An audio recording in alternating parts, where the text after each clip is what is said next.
નાટકનું નામ છે ભણતર વગર ભવિષ્ય. આ છે આપણા ગામનો રામ. તેને ભણવા કરતાં શું વધારે ગમે છે, પણ જો આજે એની જિંદગી કેવી રીતે બની.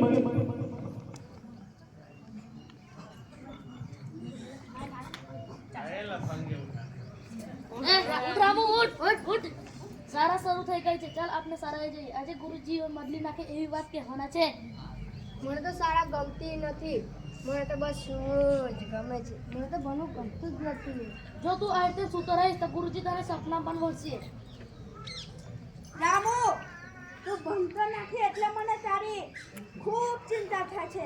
મને કાંઈ ખબર પડતી નથી. બાપા, તમે ચિંતા ન કરશો.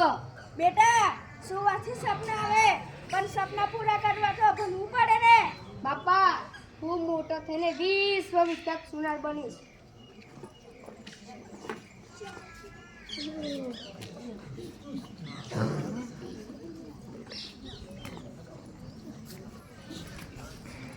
નમસ્તે બાળકો. નમસ્તે ગુરુજી. આજે તો આપણો રામુ પણ નિશાળે આવે છે ને, પણ આજે તને આવવાનું મોડું કેમ થયું? ગુરુજી, રસ્તામાં મારી બુદ્ધિ ખોવાઈ ગઈ હતી. હવે પાછી મળી ગઈ. ઓ તો તું તારી બુદ્ધિ દરરોજ નિશાળે લઈને આવ.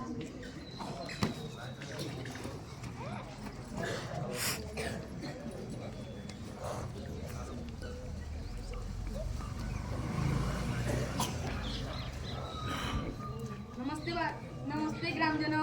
નમસ્તે. આજે આપણા ગામમાં ગ્રામ સભાનું આયોજન કરવામાં આવેલ છે. તો હું ગામના પ્રથમ નાગરિક તરીકે એક ખાસ વાત કહેવા માંગુ છું. ગામના રોડ રસ્તા તૂટી જશે તો હું બની આપીશ, પણ જો એક બાળકનું સપનું તૂટી જશે તો ફરી આખી પેઢી તૂટી જશે. રોજ હસતો હતો, રોજ સૂતો હતો, સપના જોતો હતો, પણ ખરેખર આજે મને સમજાયું કે મારા મા બાપનું સપનું મારા ભણતર સાથે જોડાયેલ છે.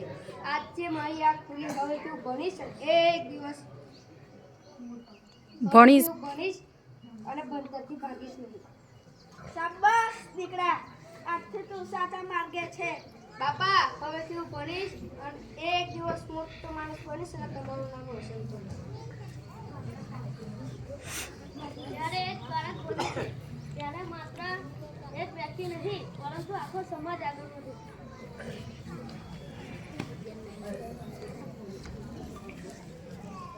ભણશું અને આગળ વધશું. શિક્ષા છે ભવિષ્ય છે. સરસ.